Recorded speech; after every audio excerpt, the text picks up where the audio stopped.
चलो, तो इसके बाद हम लोग इसके नेक्स्ट को देखेंगे। वो क्या है? TSL इंस्ट्रक्शन सेट, मतलब test and set lock instruction set.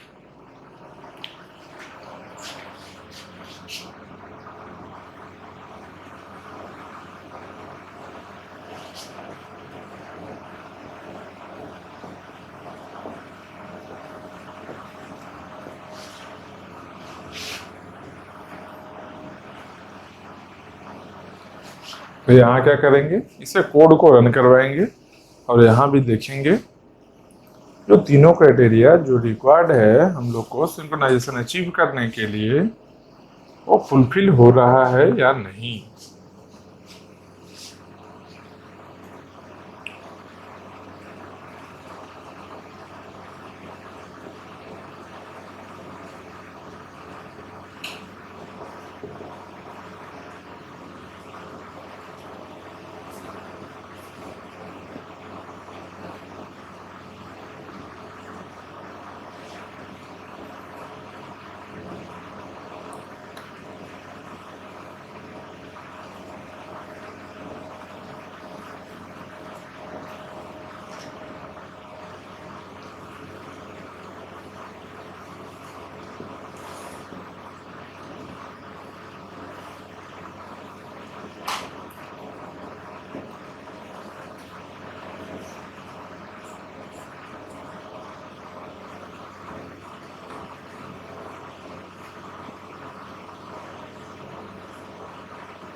ये क्या के लिए है? इसमें मेनी प्रोसेस पार्टिसिपेट कर सकता है।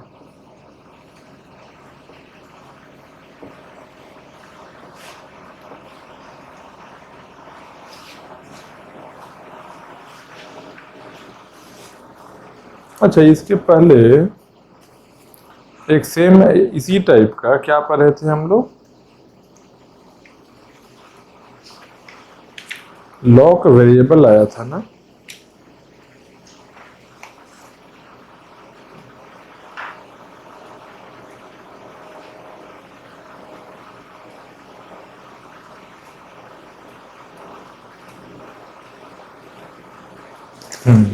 लॉक वेरिएबल का भी देखो कोड क्या था। यहाँ जो TSL RI एम फ्लैग है, यहाँ लोड था, फिर कंपेयर था, jump non zero to step 1 lock में भी था, फिर CS था, फिर लॉक में यहाँ लॉक के जगह पर फ्लैग है, 0 स्टोर करना था। सेम ऐसा ही कोड एक लॉक वेरिएबल में आया था हम लोग को।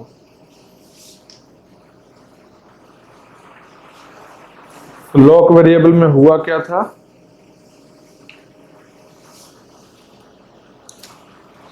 लॉक वेरिएबल में म्यूचुअल एक्सक्लूजन सेटिस्फाइड नहीं हुआ था। क्यों नहीं हुआ था? कि हम लोग लॉक वाले में क्या कर रहे थे, लॉक वेरिएबल में क्या कर रहे थे। देखो रेड पेन से लिख रहे हैं लॉक वेरिएबल के स्टेटमेंट को, वहां पर था क्या, चलो इस साइड में लिखते हैं।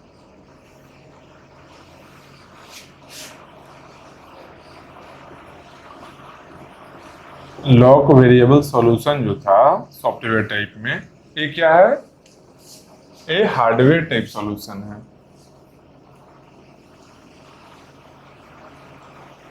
हार्डवेयर टाइप सॉल्यूशन है। लॉक वेरिएबल में क्या था, पहले लोड कर रहे थे आरआई में, क्या लोड कर रहे थे, लॉक का वैल्यू। फिर उसके बाद क्या कर रहे थे, सेम ऐसा ही कंपेयर आरआई और जीरो को कंपेयर कर रहे थे, रफली लिख रहे हैं कोड। उसके बाद क्या कर रहे थे, जंप नॉन जीरो, अगर नॉन जीरो आया तो 2 स्टेप 1 में जंप करेंगे। ये स्टेप 1 है, ये स्टेप 2 है, ये स्टेप 3 है। इसके बाद 4th स्टेप भी था, 5th स्टेप भी था। 4th स्टेप में क्या था, वहां भी CS था। 5th में क्या था, स्टोर, वहां पर भी 5th में स्टोर, क्या लॉक है, जो लॉक में क्या स्टोर करना था, 0 स्टोर करना था। जब बाहर जाते टाइम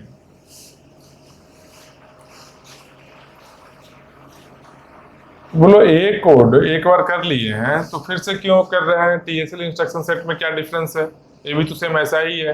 बस यहाँ पर लॉक जो नेम है, लॉक नेम को क्या लिखा गया है, लॉक नेम को फ्लैग कर दिया गया है। बस लॉक को फ्लैग बनाया गया है, किसमें, TSL में, और कुछ नहीं है। और एक और चीज क्या है, यहां पर लोड कर रहे थे ना, यहां लोड कर रहे थे ना, लॉक वेरिएबल में क्या कर रहे थे, R1 में लॉक के वैल्यू को लोड कर रहे थे। और कोई चेंजिंग है, एक सेकेंड, हाँ स्टोर भी है, जंप के बाद स्टोर भी था। जंप के बाद एक और लाइन था यहां, स्टोर किसमें, लॉक 1। ये स्टेप क्या है, ये स्टेप 4 था, ये स्टेप 5 है, और यहां पर स्टेप 6 था।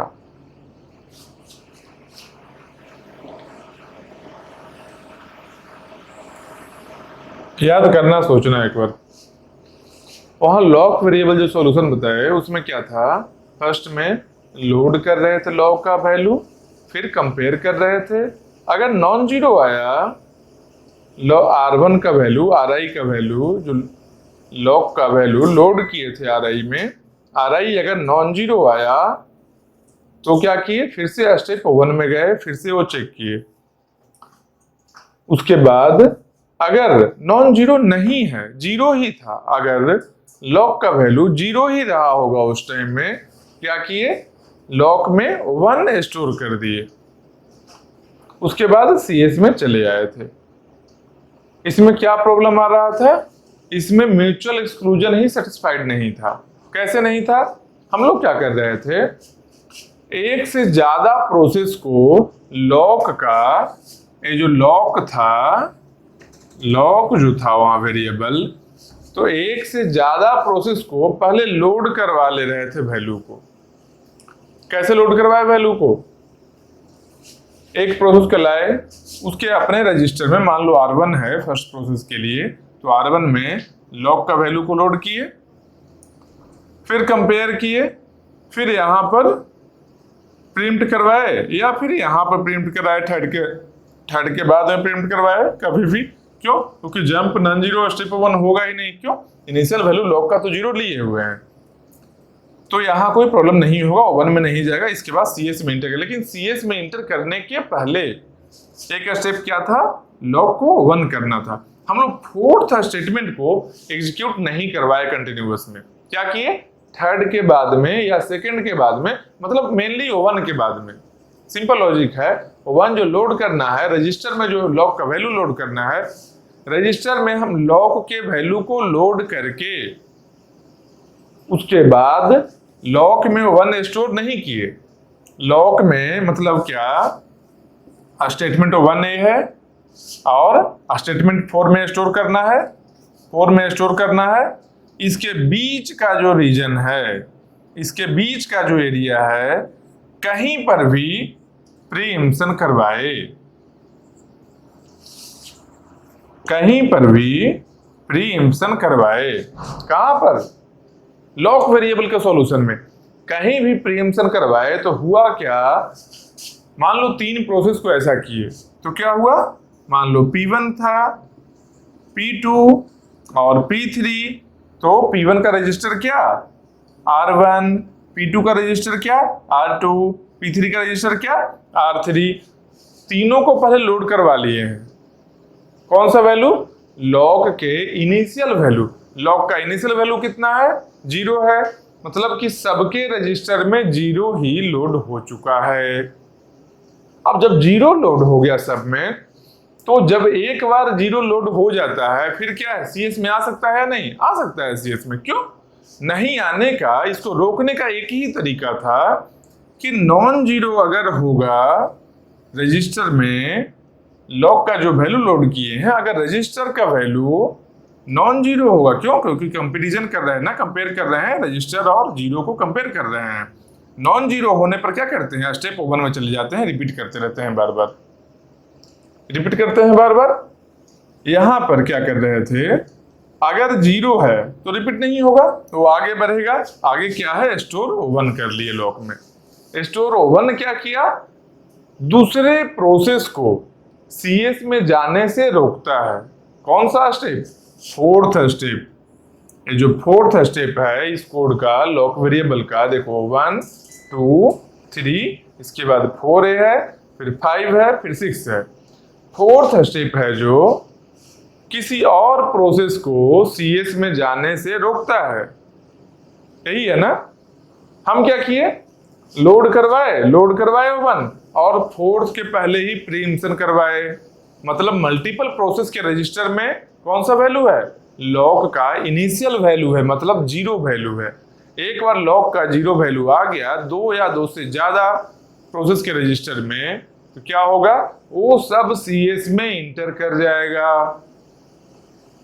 CS में इंटर करेगा जब, तो क्या होगा, एक से ज्यादा प्रोसेस जब CS में आ गया, इसका सिंपल मीनिंग है कि म्यूचुअल एक्सक्लूजन सेटिस्फाई नहीं करेगा, नहीं करेगा ना। तो यहाँ फेल हो रहा था, लॉक वेरिएबल में फेल हो रहा था। अब बोलोगे क्या, तो जब यहां नहीं किया था म्यूचुअल एक्सक्लूजन सेटिस्फाई, तो यहां कैसे करेगा, ये क्यों लिखे हैं, जब पहले से ही पता है कि ये भी गलत है तो क्यों लिखे हैं। तो ये दोनों में क्या डिफरेंस है समझो।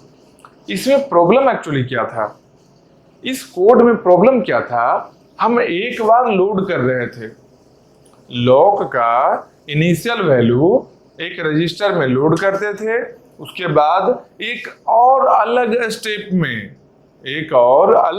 में क्या करते थे, हम लॉक को 1 बनाते थे।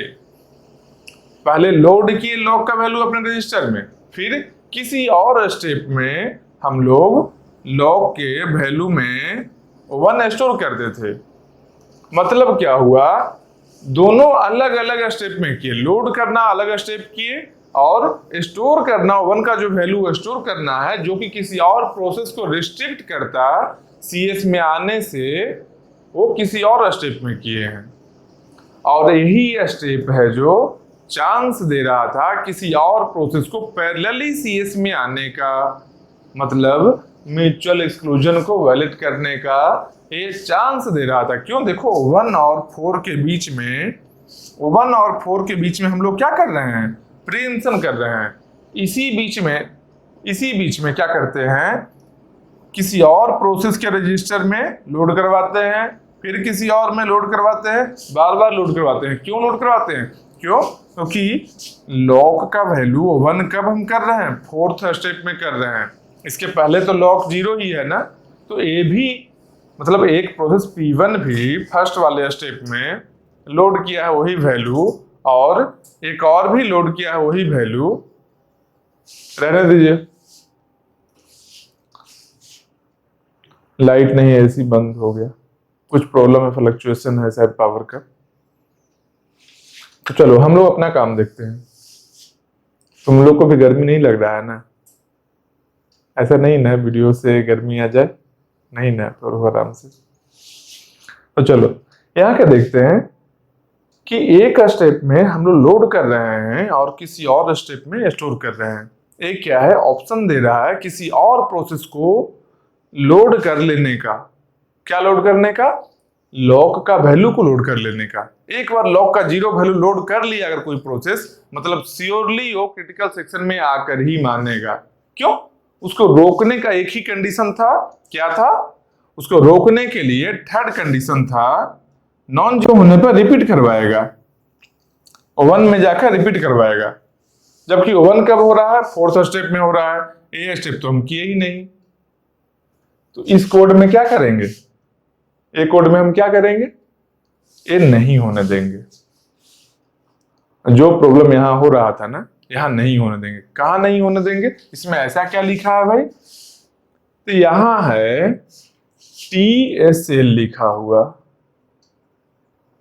नाम भी क्या है? TSL instruction set. TSL का मीनिंग क्या हुआ? Test and set lock. TSL का मीनिंग क्या हुआ? यहां लिखते हैं, तो चलो यहां ही लिखते हैं लाइन से, test and set lock in single atomic cycle. अब ये समझ में आ रहा होगा कि क्या हुआ है यहां पर। एक्चुअली समझ में आ रहा है ना? सिंगल एटॉमिक साइकिल है ना लिखा हुआ उसके आगे। TSL का मीनिंग क्या है? TSL का मीनिंग है टेस्ट एंड सेट लॉक। हाँ, टेस्ट करेंगे और लॉक को सेट करेंगे, मतलब स्टोर करेंगे। टेस्ट करेंगे क्या?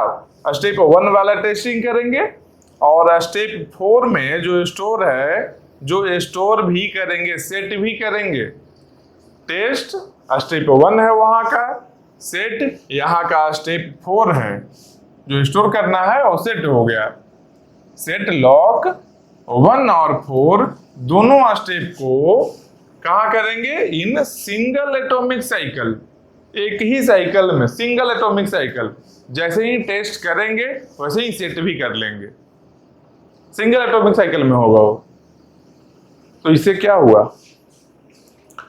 सिंगल एटॉमिक साइकिल में जब हुआ तो यहां जो अपॉर्चुनिटी हम लोग को मिल रहा था, जो 1 से 4 के बीच में प्री एम्प्शन करवा कर हम लोग जो अपने आप को ओवर स्मार्टनेस दिखा रहे थे, प्रोसेस दिखा रहा था, ज्यादा तेज बन रहा था कि सबको लोड करवा लेते हैं प्रिंट करके और उसके बाद और भी प्रोसेस को लेकर चले आते थे। यहाँ पॉसिबल ही नहीं रहा। अब पॉसिबल नहीं रहा क्यों? ये दोनों स्टेप 1 और 4 दोनों एक ही बन गया, बीच में प्री एम्प्शन होगा ही नहीं। क्यों? ये सिंगल एटॉमिक साइकिल में है। यहाँ लिखा हुआ है test and set lock in single atomic cycle, एक ही साइकिल में दोनों काम होगा। देखो यहाँ स्टोर कहीं है, बाद में देखो TSL हुआ, कंपेयर हुआ, जंप हुआ, सीधा CS में आ गया। स्टोर है ही नहीं। क्यों? स्टोर यहाँ ही हो चुका है, मतलब किसी और को नहीं ला सकते हैं ना। किसी और को नहीं लाएंगे तो क्या होगा? म्यूचुअल एक्सक्लूजन सेटिस्फाई हो जाएगा। ठीक, तो रन करवा कर देख लेते हैं। अब प्रॉब्लम समझ में आ गया ना? यहाँ पर दोनों में क्या डिफरेंस है, इसके कोड और इसके कोड में क्या डिफरेंस है, यहाँ से क्या इंप्रूवमेंट करके यहाँ पर आए हैं हम लोग। चलो तो अब देखते हैं इसके कोड को रन करवा कर हम लोग। क्योंकि जब कोड लिखे होंगे कुछ लोग के दिमाग में चल रहा होगा कि सेम ऐसा ही कोड थोड़ा टाइम पहले रन किया है, फिर ये लिखने का क्या मतलब है? तो लिखने का यही मतलब था।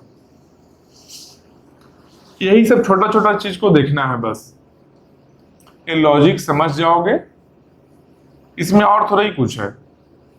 अरे पेपर जानते हो कैसा है, बचपन में ना हम जब स्कूल टाइम में थे तो 9th क्लास में बैठ कर बताते हैं। 9th क्लास में जब थे तो स्कूल वाला जानते हो ऑप्शन दिया हमको। क्या ऑप्शन दिया? जो या तो हिंदी का पेपर ले लो, या तो कंप्यूटर का पेपर लो, या तो संस्कृत ले लो। संस्कृत ले लो। तो उस समय क्या हुआ, कंप्यूटर का नॉलेज था नहीं, इसके बारे में उतना पढ़े ही नहीं थे। अब मेरे स्कूल में उतना ज्यादा होता भी नहीं था, तो कंप्यूटर को तो सीधे कट करना था भाई। तो अब क्या करेंगे, जो ज्यादा दिन से पढ़ रहे हैं सब्जेक्ट वही लेंगे ना। तो अब आया हिंदी और आया संस्कृत। ये दोनों में हिंदी बचपन से पढ़ते ही आ रहे हैं, संस्कृत भी बचपन से ही लगभग मिला क्योंकि क्लास में होता ही था। तो दोनों का नॉलेज था लगभग बराबर ही। लेकिन तो हम क्या लिए, हम लिए संस्कृत। क्यों संस्कृत क्यों लिए? देवभाषा है इसलिए नहीं है, हो सकता है क्योंकि इसमें संस्कृत में बहुत सारा जितना भी हम लोग का जो गॉड गॉडेस के लिए अलग से बुक लिखा है, जो भी वो सब संस्कृत में लिखा हुआ। अगर संस्कृत का नॉलेज है, इसमें वेरिएशन, रियल में वेरिएशन है। जितना वर्ड का वेरिएशन है, जितना वर्ड इंग्लिश में है, उससे बहुत ज्यादा वर्ड्स इसमें है। सिस्टम को क्या चाहिए होता है, कंप्यूटर भी अगर इस लैंग्वेज में बनाया जाए तो ज्यादा बेटर काम करेगा। हाँ, लेकिन जनरल आदमी को ये चीज पता नहीं है, तो यूजर फ्रेंडली शायद ना रहे, लेकिन कंप्यूटर के सिस्टम के फंक्शन को और ज्यादा बेटर बनाया जा सकता है। क्यों? क्योंकि यहां पर नंबर ऑफ वर्ड्स बहुत ज्यादा अवेलेबल है। अगर मान लो कोई लैंग्वेज है जिसमें कम वर्ड अवेलेबल है, तो वो बहुत सारे एक्सप्रेशन को एक्सप्रेस करने के लिए पॉसिबिलिटीज कम है, एक्सप्रेस करना टफ है। यहां पर हर एक्सप्रेशन के लिए एक वर्ड अगर मिल जाए कोई और लैंग्वेज में, वो थोड़ा इजी हो जाएगा। संस्कृत में ऐसा है, वर्डिंग बहुत ज्यादा है, बहुत सारा लैंग्वेज का फॉर्मेशन भी संस्कृत से हुआ है। तो अब हिंदी और संस्कृत में आया। हिंदी मातृभाषा था, मातृभाषा हिंदी नहीं है, हम लोग का मगधी है, मगध के हैं तो मगधी है। थोड़ा एक्सेंट में भी पता चलता है, थोड़ा क्या बहुत ज्यादा पता चलता है। हालांकि वो अच्छा चीज है, अरे मेरा अपना लैंग्वेज है, क्यों नहीं बोलेंगे, तो अच्छा चीज है। तो हिंदी का भी नॉलेज था, संस्कृत का भी नॉलेज था, उतना ही बराबर ही। ये नहीं बोल रहे हैं कि इसमें बहुत ज्यादा विद्वान थे और इसमें भी थे, ऐसा कुछ नहीं था। लेकिन हाँ, जो बेसिक नॉलेज दोनों में इक्वल नॉलेज था, जो भी था दोनों इक्वल था। मतलब 80 नंबर 90 नंबर लाया करते थे। लेकिन हिंदी में जानते हो क्या था, हिंदी में नंबर लाने के लिए हमको 10 पेज लिखना होता था। कब? 9th के पहले। 9th के पहले कब? 6, 7, 8 में जब भी 10 पेज लिखना होता था। और संस्कृत में पता है, संस्कृत में हम 3 पेज से ज्यादा नहीं लिखते थे। क्यों? संस्कृत में क्या आएगा, ट्रू फॉल्स आएगा, तो हम TF, वही सही गलत जो भी रहे, TF करके काम कर लेंगे अपना। मैचिंग क्या आएगा, तो मैचिंग में क्या कर रहा था कुछ लोग, ये स्टेटमेंट लिखा, इसके सामने जो सही स्टेटमेंट है वो स्टेटमेंट लिखा। हम क्या करते थे, ये 1 है, अगर ये स्टेटमेंट नहीं लिखेंगे, ये 1 है और ये C है, अगर C है तो हम क्या लिखेंगे, 1C, बस ये हो गया। फिर इसमें क्या आएगा, फिल इन द ब्लैंक्स आएगा, छोटा सा भरना रहेगा बस। हम पूरा सेंटेंस नहीं लिखते थे, बस छोटा। हैंड राइटिंग देख के नहीं समझ में आता है, हैंड राइटिंग देख रहे हो, लिखने की आदत ही नहीं था, कभी लिखना ही नहीं चाहते थे और लिखे भी नहीं। जहां बहुत जरूरी ना रहे, एग्जाम है कुछ नंबर लाने के लिए तो लिखना पड़ेगा, कैमरा वाले भैया हंस रहे हैं, सोच रहे हैं लिखने का नहीं आदत है, कैसा आदत है, होता है, आदत, बहुत सारा चीज का आदत लग जाता है, ह्यूमन नेचर है। तो इससे क्या होता, हम 3 पेज में ही लिखते थे, जैसे ही ऑप्शन मिला, मेरा सब लोग दोस्त था, सबसे पूछे कि तुम लोग क्या लोगे, क्यों? क्योंकि संस्कृत का एक अलग सेक्शन बनने वाला था और हिंदी का अलग अलग सेक्शन होता, तो संस्कृत हिंदी अलग अलग होता, और स्कूल में क्या होता है, दोस्ती रहता है सब लोग से, तो उसमें पढ़ाई का उतना बर्डन होता भी नहीं है, स्कूल लाइफ को एंजॉय करते थे, पढ़ाई भी नॉर्मल पैरेलल में चल रहा है। तो जितना दोस्त था सब लोग बोला जो हम लोग भी हिंदी ही ले रहे हैं, नहीं संस्कृत ही ले रहे हैं, और एक दो था जो हिंदी लेने के लिए बोला जो हिंदी लेंगे। तब सोचे जहां ज्यादा दोस्त है वहां ही ज्यादा मजा आएगा, तो हम भी संस्कृत ले लिए। प्लस में ये भी एक बेनिफिट था, 3 पेज में जब 80 नंबर मिल रहा है तो फिर 10 पेज लिख कर क्यों 80 लाना, 3 में ही 80 लाया जाए। तो चलो, गप में लेकिन मन लगता है क्या? हा? कुछ लोग फॉरवर्ड किए होंगे तो अच्छा चीज है, आप अगर पढ़ाई कर सकते हैं कंटिन्यूअस तो सही चीज है। जो लोग फॉरवर्ड नहीं भी किए हैं उनके लिए टेंशन का कोई बात नहीं है, हम हैं हर चीज को बहुत अच्छे से बताएंगे, बस सुनते रहना। ऐसा नहीं वीडियो चल रहा है और यहाँ मोबाइल में व्हाट्सएप कहीं और हो रहा है, वो कंडीशन में गड़बड़ हो जाएगा। हाँ, वीडियो चल रहा है मतलब सुन रहे हैं, समझ रहे हैं। तो चलो अब देखते हैं इस क्वेश्चन को क्या है। यहां पर एक बात तो पक्का है कि जो वेरिएबल है, फ्लैग वेरिएबल है,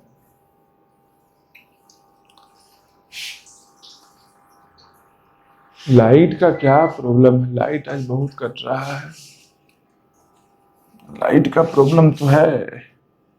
चलो कोई नहीं, देखते हैं हम लोग थोड़ा इसको कंप्लीट कर लेते हैं, एटलीस्ट लिखा हुआ है कोड। तो क्या है, TSL। तो मान लो इनिशियल फ्लैग का वैल्यू 0 है, क्यों? CS फ्री है, इनिशियल तो CS फ्री ही होगा ना, तो CS फ्री है, क्यों? फ्लैग का वैल्यू 0 है, CS फ्री है इनिशियली।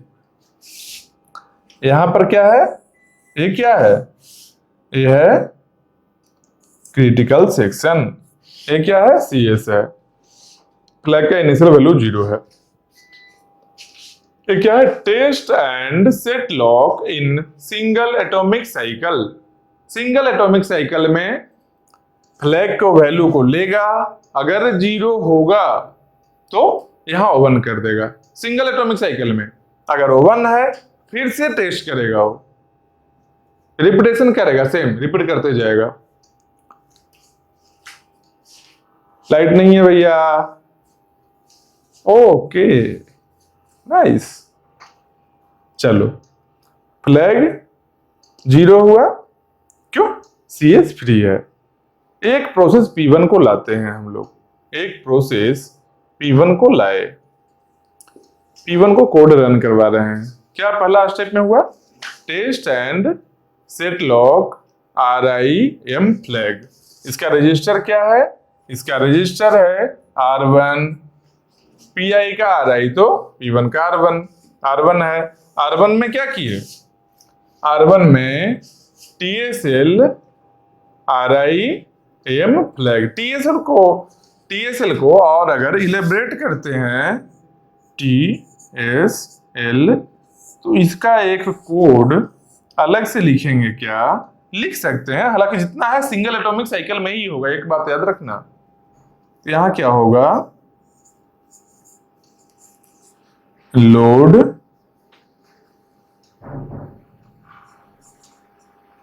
RI कहां से, फ्लैग से, फ्लैग का वैल्यू लोड कर लिए, उसके बाद क्या किए, स्टोर फ्लैग 1, मतलब लोड किए, फ्लैग का वैल्यू को रजिस्टर में लोड कर लिए और फ्लैग में 1 स्टोर कर दिए, सिंगल एटॉमिक साइकिल में ही। यही है TSL। तो यहां क्या करेंगे, प्रोसेस P1 को कोड को रन करवाना है, तो TSL आया R1 M फ्लैग। इसका मतलब क्या हुआ, ये अपने रजिस्टर में फ्लैग का इनिशियल वैल्यू लोड करेगा। फ्लैग का इनिशियल वैल्यू कितना है, 0 है ना, तो R1 में कितना वैल्यू आया, 0 आया। R1 में आ गया 0 वैल्यू।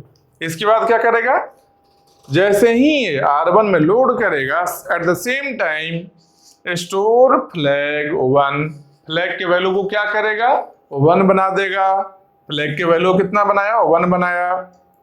बीच में गैप ही हुआ था क्या, लोड करने में और फ्लैग के वैल्यू को 1 बनाने में बीच में गैप था क्या, बीच में प्रीएम्पशन ले सकते हैं क्या, नहीं ले सकते हैं। क्यों, ये साफ साफ बोल रहा है क्या, test and set lock in single atomic cycle, एक ही एटॉमिक साइकिल में दोनों स्टेप को करना है, लोडिंग भी होगा और स्टोरिंग भी होगा। इसके बीच में प्रीएम्पशन नहीं कर सकते हैं। क्यों, प्रीएम्पशन कैसे करते थे, किसी स्टेटमेंट के बीच में नहीं प्रीएम्पशन करते थे। एक स्टेटमेंट अगर है तो इस इंस्ट्रक्शन को कंप्लीट करके ही प्रीएम्पशन करेंगे। किसी भी इंस्ट्रक्शन को कभी ऐसा हुआ था क्या कि कंपेयर इतना रीड किया, यहाँ पर प्रीएम्पशन हो गया या यहाँ पर प्रीएम्पशन हुआ, कभी नहीं हुआ था। प्रीएम्पशन यहाँ हो सकता है, यहाँ हो सकता है, यहाँ हो सकता है। एक इंस्ट्रक्शन जो एग्जीक्यूट कर रहा है उसको कंप्लीट करके ही प्रीएम्पशन करेगा। तो चलो यहाँ क्या हुआ, प्रीएम्पशन नहीं पॉसिबल है। क्यों, सिंगल एटॉमिक साइकिल में करना है, बस यही इसमें है और कुछ नहीं है। लोड करना और स्टोर करना, तो लोड किया, फ्लैग का वैल्यू यहाँ, स्टोर किया फ्लैग के वैल्यू को 1। इसके बाद क्या है, कंपेयर RI विथ 0। R1 का वैल्यू क्या है, 0 है, इसको कंपेयर किया 0 से कंपेयर किया, 0 ही है ना, हाँ 0 ही है। Jump non zero to step 1, अगर नॉन जीरो होता तब क्या करता है, फिर से 1 पर जाता, फिर से वही टेस्ट एंड सेट लॉक करता, फिर से वही काम, लोड करेगा, लॉक को सेट करेगा सिंगल एटॉमिक साइकिल में। अगर नॉन जीरो होता तो, नहीं है ना, इस केस में नहीं है। इस केस में रजिस्टर का क्या वैल्यू है, रजिस्टर का वैल्यू 0 है। तो इस केस में क्या करेगा, क्रिटिकल सेक्शन में इसके बाद क्या होगा, क्रिटिकल सेक्शन में इंटर कर गया। कौन इंटर किया, क्रिटिकल सेक्शन में P1 इंटर कर गया है, इंटर किया ना। इसके बाद मान लो P2 को लेकर आते हैं हम, तो क्या होगा, P2 test and set lock किया, मतलब P2 का रजिस्टर का नाम क्या है, P2 के रजिस्टर का नाम है R2। R2 में क्या किया, फ्लैग के वैल्यू को लोड किया। फ्लैग का वैल्यू कितना है, 1 है, 1 को लोड किया। उसके बाद क्या किया, फ्लैग के वैल्यू को 1 बनाया, फ्लैग के वैल्यू को 1 बनाया। पहले से ही 1 यहाँ था, वो अलग बात है, लेकिन वो फिर से चेंज किया। क्यों, क्योंकि लोड करना और स्टोर करना सिंगल एटॉमिक साइकिल में होगा। ये इंस्ट्रक्शन सेट का TSL का मीनिंग ही यही है, सिंगल एटॉमिक साइकिल में और दोनों स्टेप को करना। तो फ्लैग को 1 बनाया। अब क्या करना है, अब अगला स्टेप जाएगा, अगला इंस्ट्रक्शन में आएगा क्या, कंपेयर RI विथ 0, मतलब R2 को 0 से कंपेयर करेगा। R2 को क्या करेगा, 0 से कंपेयर करेगा।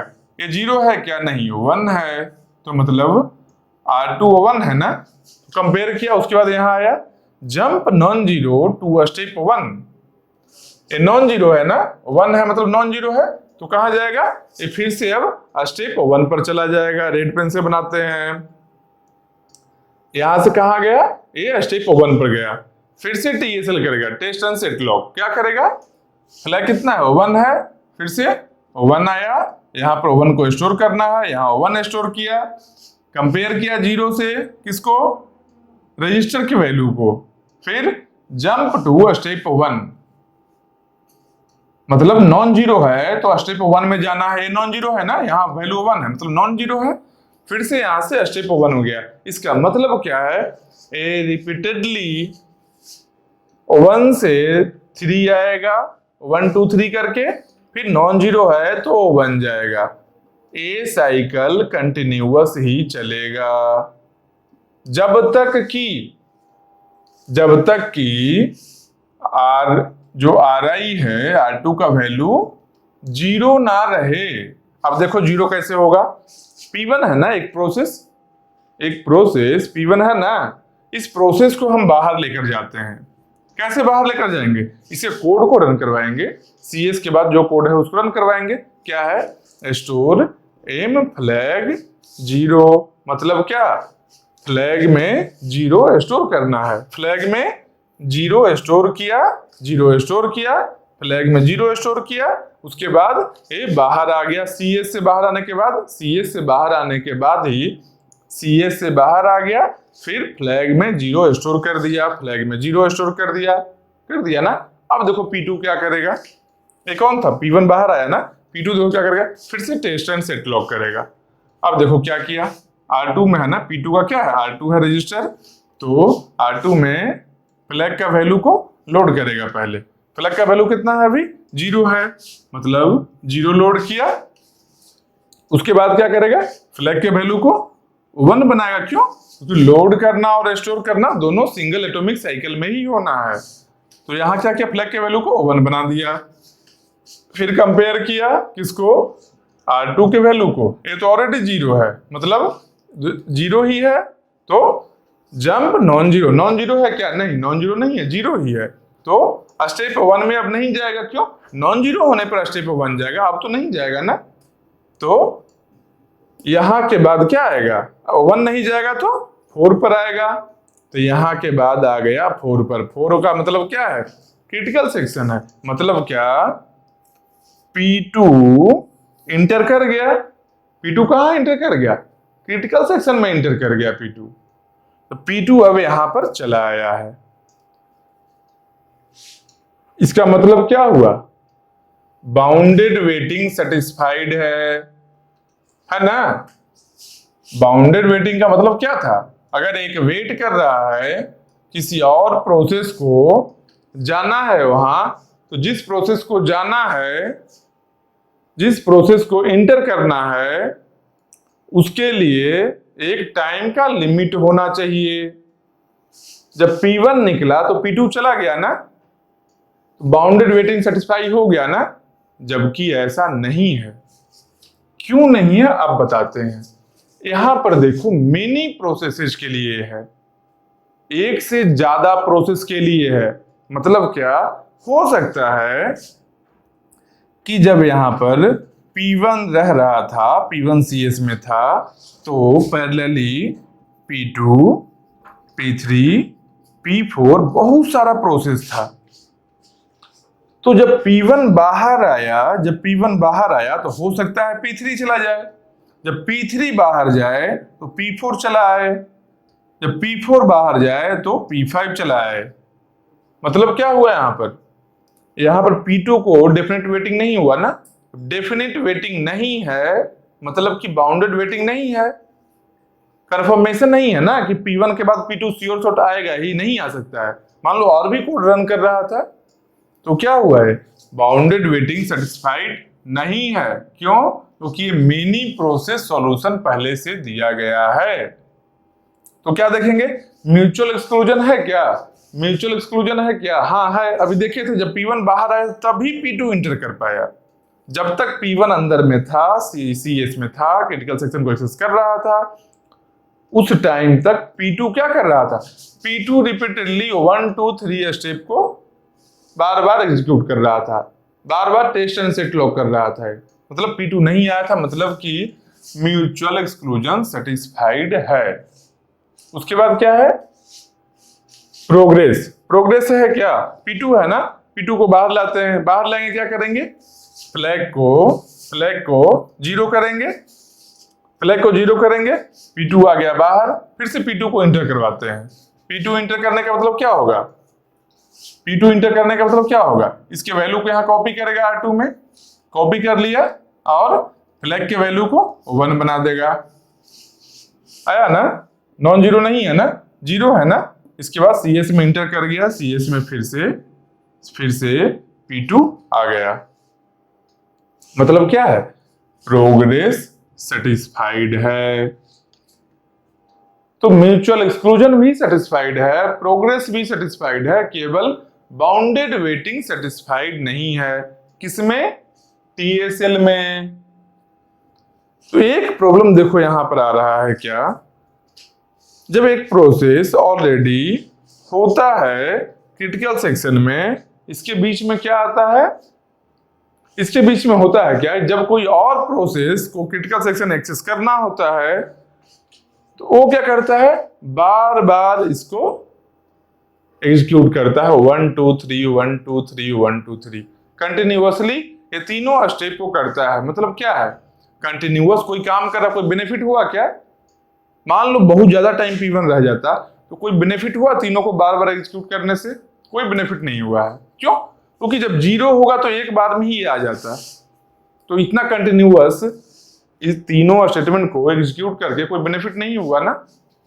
तो इसलिए इसका मतलब क्या है, इसका मतलब है कि सीपीयू साइकिल को वेस्ट कर रहा है, सीपीयू साइकिल को वेस्ट कर रहा है ना।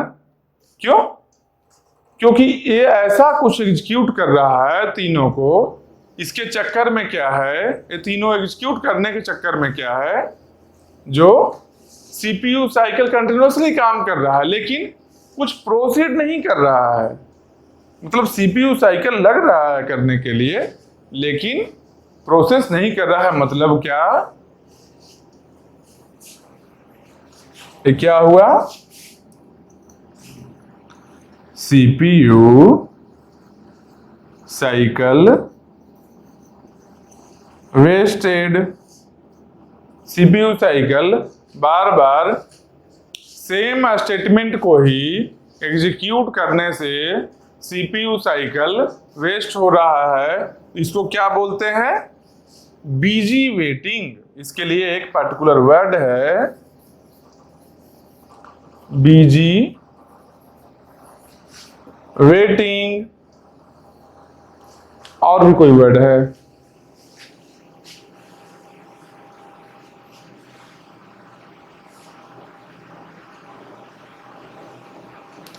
TSL कहाँ गया,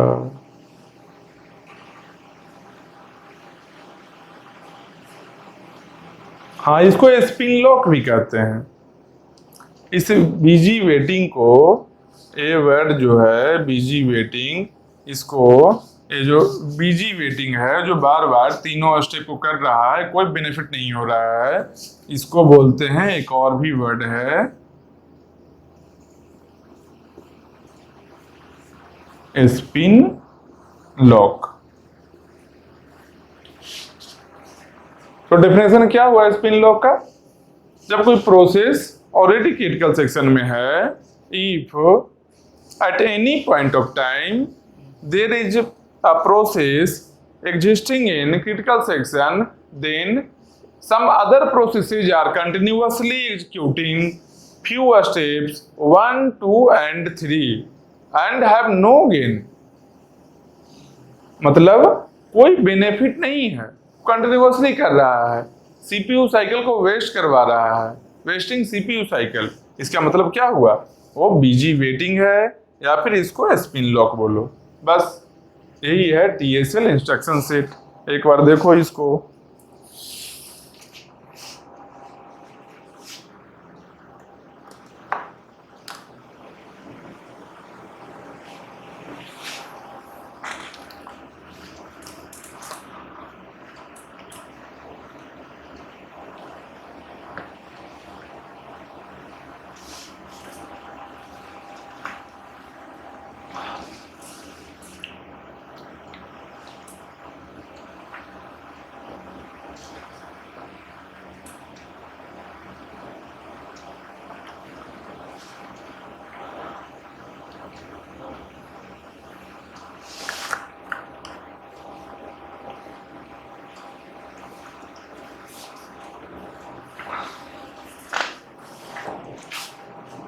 तो ये क्या हुआ, अभी तक हम लोग क्या देखे, अभी तक देखे सॉफ्टवेयर टाइप का सॉल्यूशन और हार्डवेयर टाइप का सॉल्यूशन।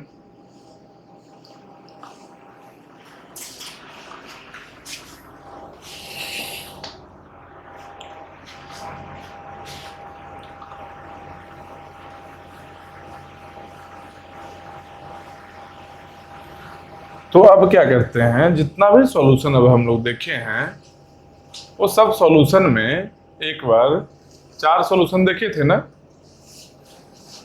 3 सॉफ्टवेयर में था और 1 हार्डवेयर में था। 3 क्या क्या था सॉफ्टवेयर में?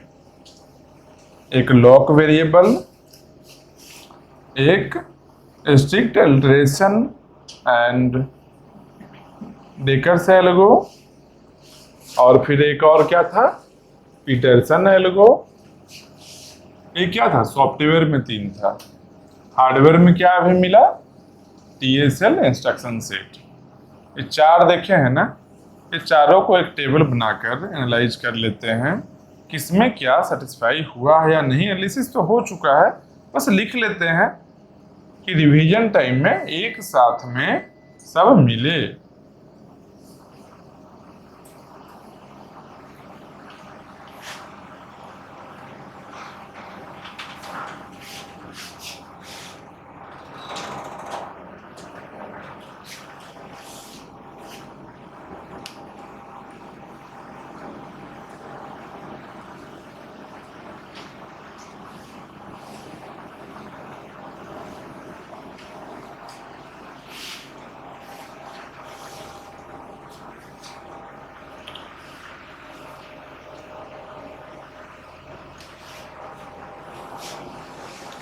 चलो तो हम लोग टेबल बनाते हैं एक।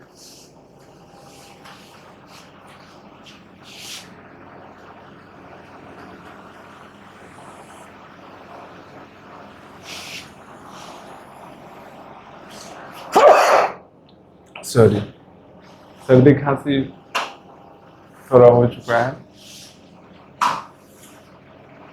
इसमें क्या क्या है, कितने टाइप का सॉल्यूशन था? ये क्या है सॉल्यूशन। सॉल्यूशन कितना टाइप का था? एक था लॉक वेरिएबल, एक था, ये पहला है, ये दूसरा है स्ट्रिक्ट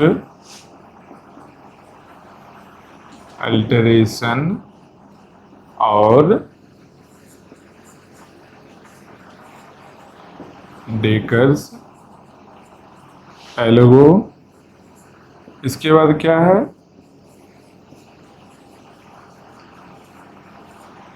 पीटरसन सॉल्यूशन है, पीटरसन एल्गो लिखो।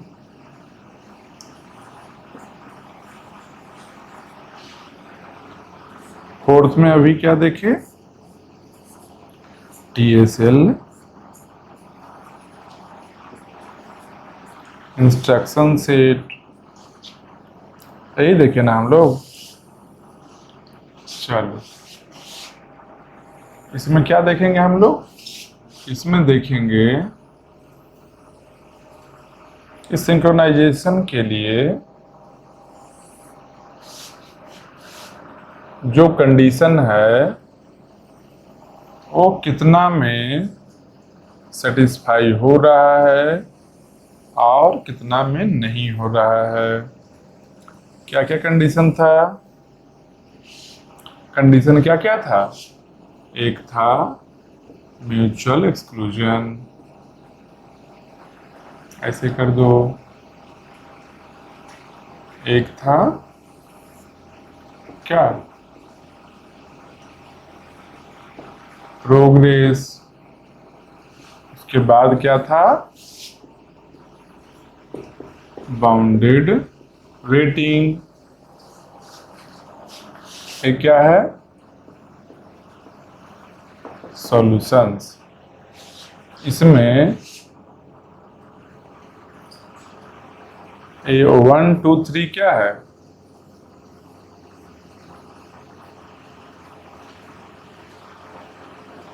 सॉफ्टवेयर टाइप, और ये क्या है,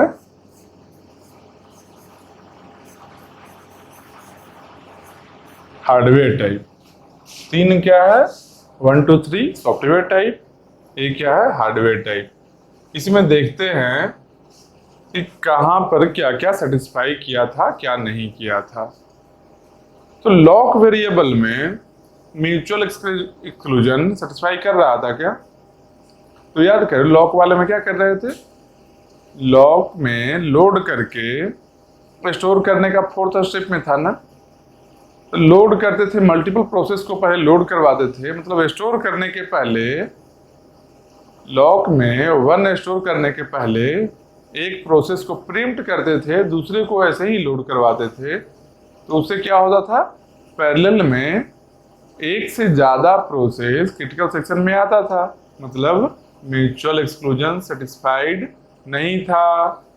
प्रोग्रेस था क्या? हाँ, अगर एक बाहर आ गया कोई नहीं है तो पक्का एक जाएगा, वही है ना। एक अगर प्रोग्रेस में क्या, अगर डेडलॉक नहीं है तो एक प्रोसेस को इंटर करवाओ, उसको बाहर ले जाओ, इसको फिर से इंटर करवाओ, अगर ये इंटर हो गया सेकेंड टाइम, अगर सेकेंड टाइम भी इंटर हो गया, सीएस अगर खाली है, सेकेंड टाइम भी अगर इंटर हो गया, मतलब कि प्रोग्रेस सेटिस्फाइड है।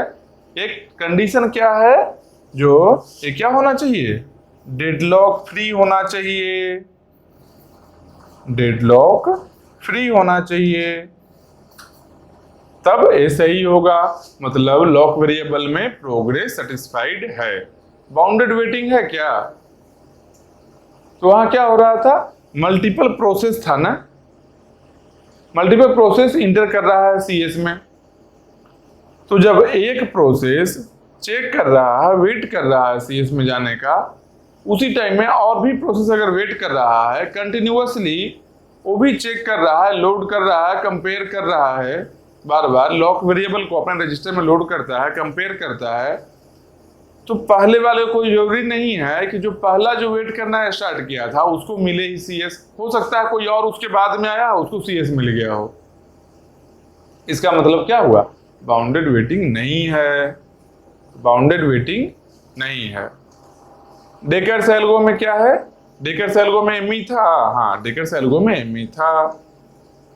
प्रोग्रेस था, प्रोग्रेस नहीं था, क्यों, ये स्विच कर रहा था बार बार, पहले P0 को आएगा, फिर P1 को ही जाना होगा, फिर P0, फिर P1, कंटिन्यूअसली P0 बाहर आया और फिर से नहीं जा रहा था। एक बार देखना अच्छे से इसको डेकर्स एल्गो को, उसमें प्रोग्रेस सेटिस्फाइड नहीं होगा।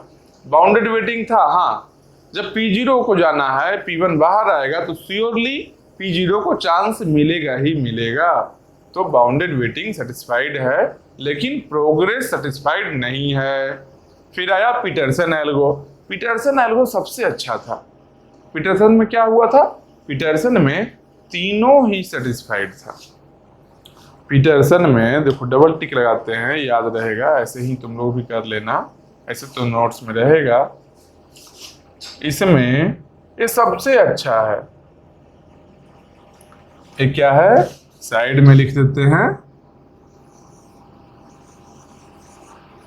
Best solution.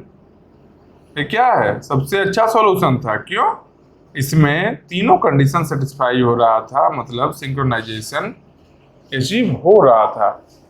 TSL instruction set जो अभी किए थे उसमें क्या था, उसमें म्यूचुअल एक्सक्लूजन हो रहा था, हाँ म्यूचुअल एक्सक्लूजन टीएसएल में हो रहा था, क्यों, क्योंकि जो लॉक वेरिएबल में प्रॉब्लम था, एक स्टेप में लोड करना, किसी और स्टेप में स्टोर करना, टीएसएल में एक साथ ही कर रहा था वो, test and set lock single atomic cycle में ही कर रहा था वो, तो इससे क्या हुआ, एमई सेटिस्फाइड हो गया था।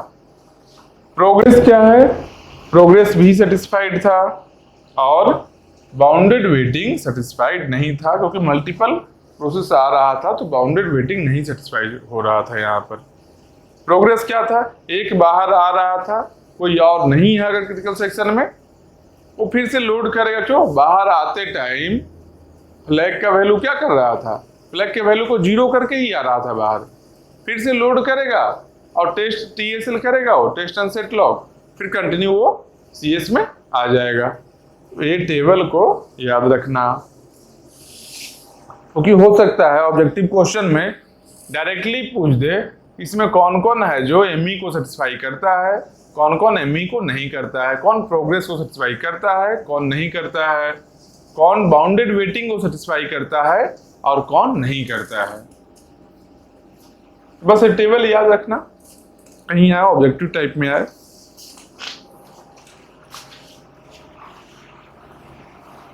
तो इसमें हम लोग क्या देखे, सॉफ्टवेयर टाइप देख लिए और हार्डवेयर टाइप देख लिए।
तो एक और प्रॉब्लम क्या है,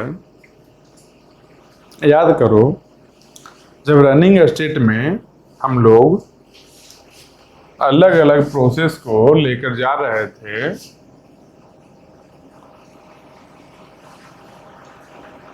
ये क्या है, रेडी स्टेट है, यहां पर क्या है,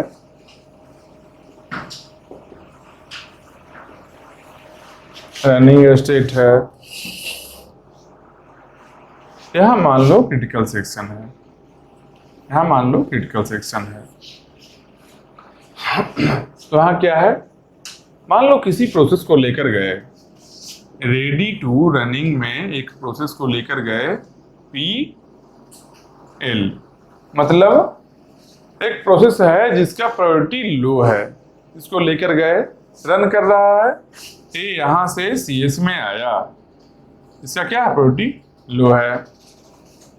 फिर क्या हुआ, एक और प्रोसेस आया जो कि इसके कंपैरेटिवली उसका प्रायोरिटी हाई है, इसका प्रायोरिटी हाई है, ये क्या है, पी एच, हाई प्रायोरिटी है, कंपैरेटिव हाई प्रायोरिटी है इससे। ये क्या किया, ये जब जाना है इसको तो क्या करेगा, शेड्यूलर हाई प्रायोरिटी के लिए इसको क्या करवाएगा, पीएल को प्रीएम्प्ट करवाएगा। हाई प्रायोरिटी प्रोसेस को ले जाने के लिए शेड्यूलर क्या है, लो प्रायोरिटी को प्रिंट कराएगा। मतलब क्या, लो प्रायोरिटी जो प्रोसेस है पीएल, ये कहाँ आएगा, ये लौट कर चला आएगा पीएल। फिर क्या होगा, हाई प्रायोरिटी यहाँ पर पीएच रह गया, पीएल बाहर आ गया। अब हाई प्रायोरिटी जो प्रोसेस है इसको भी सीएस में जाना है, गया नहीं है, देखो जाना है, लेकिन सीएस कहाँ है, सीएस बिजी है, किसके साथ में, लो प्रायोरिटी प्रोसेस के साथ में बिजी है। जो पहले आया था प्रोसेस, अभी वो बाहर नहीं गया है ना, उसको प्रीएम्प्ट करवाया गया है, उसको क्रिटिकल सेक्शन के कोड को रन करते हुए ही उसी ड्यूरेशन में उसको प्रिंट करवा दिया गया है, ये बाहर नहीं गया है। बाहर जाते टाइम वो क्या करता है, कुछ वेरिएबल को वैल्यू को चेंज करता है जिससे कि किसी और प्रोसेस को क्रिटिकल सेक्शन में जाने का चांस मिले, लेकिन वो अभी बाहर गया ही नहीं है। मतलब क्या, अभी कोई और प्रोसेस क्रिटिकल सेक्शन में इंटर नहीं कर रहा है। हाँ, हम एज्यूम कर रहे हैं कि यहाँ पर म्यूचुअल एक्सक्लूजन सेटिस्फाइड है, मतलब एक से ज्यादा प्रोसेस सीएस में नहीं आ सकता है, ये ऑलरेडी हम एज्यूम करके चल रहे हैं। क्यों, प्रॉपर सिंक्रोनाइजेशन के लिए ये जरूरी है, तो हम मान रहे हैं कि सिंक्रोनाइज्ड प्रोसेस है। तो पीएल बाहर आ गया, मतलब क्या है, सीएस है जो फ्री नहीं है, और ये जो प्रोसेस पीएच है ये यहाँ आकर अब सीएस का वेट करेगा। मतलब एक तरह का क्या हो जाएगा, एक तरह का डेडलॉक क्रिएट कर रहा है। ये कभी फ्री होगा नहीं, क्यों नहीं होगा, क्योंकि लो प्रायोरिटी प्रोसेस तो यहाँ है, अब इसको चांस मिलेगा ही नहीं कभी। क्यों, क्योंकि यहाँ पर हाई प्रायोरिटी प्रोसेस है। तो लो प्रायोरिटी को रन करवाने के लिए हाई प्रायोरिटी जब इंड होगा तभी लो प्रायोरिटी यहाँ शेड्यूल होगा। तो जब तक ये खत्म नहीं होगा, टर्मिनेट नहीं होगा, तब तक कैसे इंड होगा ये, इसको खत्म होने के लिए चाहिए सीएस। सीएस कहाँ है, CS बिजी है लो प्रायोरिटी प्रोसेस के साथ में, तो इसके चक्कर में क्या होगा, CS में नहीं जा पाएगा पीएच, ये कंटिन्यूअसली वेट करते रहेगा CS का, मतलब कि CPU को होल्ड करके रखा हुआ है। CS फ्री नहीं होगा, क्यों? क्योंकि लो प्रायोरिटी प्रोसेस है जो अब रेडी क्यू में आया है, इसको चांस ही नहीं मिला। क्यों? हाई प्रायोरिटी ओवर होगा तब तो इसको चांस मिलेगा। इस चक्कर में एक तरह का डेडलॉक क्रिएट होगा जो कि सिस्टम को ब्लॉक करेगा। इसको खत्म करने के लिए एक टेक्निक क्या है, एक टेक्निक है प्रायोरिटी इन्वर्सन। एक टेक्निक क्या है, प्रायोरिटी इन्वर्सन। जब ऐसा सिचुएशन आए तो लो प्रायोरिटी जो प्रोसेस है इसका प्रायोरिटी इंक्रीज होकर हाई प्रायोरिटी प्रोसेस के बराबर हो जाएगा। मतलब क्या है, पहले लो प्रायोरिटी का प्रोसेस, ए प्रोसेस का प्रायोरिटी पहले लो था, अब क्या कर दिया गया, जो इसका प्रायोरिटी को हाई प्रायोरिटी के बराबर कर दिया गया। कैसे? प्रायोरिटी को बढ़ाकर, प्रायोरिटी को इंक्रीज करके, लो प्रायोरिटी प्रोसेस के प्रायोरिटी को इंक्रीज करके कितना किया गया है, equal to high priority process है इसके प्रायोरिटी के बराबर कर दिया गया है। अब तो दोनों का प्रायोरिटी बराबर है। अब क्या होगा, जब प्रायोरिटी बराबर होता है तो कैसे शेड्यूल होता है, तब अराइवल टाइम के अकॉर्डिंग शेड्यूल होता है। अराइवल टाइम के प्रायोरिटी शेड्यूलिंग में बताया था ना कि प्रायोरिटी जब इक्वल हो जाए तब वो अराइवल टाइम के अकॉर्डिंग शेड्यूल होगा। अराइवल टाइम किसका पहले है, अराइवल टाइम किसका कम है, जो पहले आया है उसका अराइवल टाइम कम होगा। मतलब लो प्रायोरिटी प्रोसेस यहाँ आया था ना पहले, तो इसका अराइवल टाइम क्या है। अब वो लोग लो प्रायोरिटी कैसे आया था, हो सकता है हाई प्रायोरिटी आया हो सकता है ऐसा नहीं। अगर हाई प्रायोरिटी यहाँ रहता, अगर रेडी स्टेट में होता तो लो प्रायोरिटी को कभी चांस ही नहीं मिलता यहाँ आने का। चांस मिला था ना यहाँ पर आने का, मतलब क्या है, हाई प्रायोरिटी प्रोसेस बाद में आया है, तो इससे क्या होगा, लो प्रायोरिटी प्रोसेस का प्रायोरिटी को इंक्रीज करके हाई प्रायोरिटी के बराबर कर देंगे। दोनों का प्रायोरिटी अब इक्वल हो गया है। अराइवल टाइम कम किसका है, लो प्रायोरिटी प्रोसेस का, तो हाई प्रायोरिटी प्रोसेस है, इसको फिर से पीएच यहाँ आ जाएगा, यहाँ से खत्म होगा, और फिर से जो लो प्रायोरिटी प्रोसेस यहाँ गया था पीएल, फिर से पीएल है जो शेड्यूल यहाँ हो जाएगा पीएल, और पीएल यहाँ आकर अपना सीएस को कंप्लीट करेगा। हो गया ना, डेडलॉक नहीं क्रिएट हुआ ना। अब इसको क्या बोलते हैं, इसको बोलते हैं प्रायोरिटी इन्वर्सन, यही बोलते हैं ये वर्ड। बस ये वर्ड को याद रखना है। देख लेना, एक बार नहीं समझ आए एक बार फिर से वीडियो रिपीट कर लेना, क्या क्या कैसे प्रोसेस जा रहा है समझ में आएगा। सब डिटेल बताया हुआ है, सारा डिटेल बताया हुआ है, वो आराम से समझ में आएगा, एक बार देखना। चलो फिर ठीक है, नेक्स्ट टॉपिक अगले क्लास में।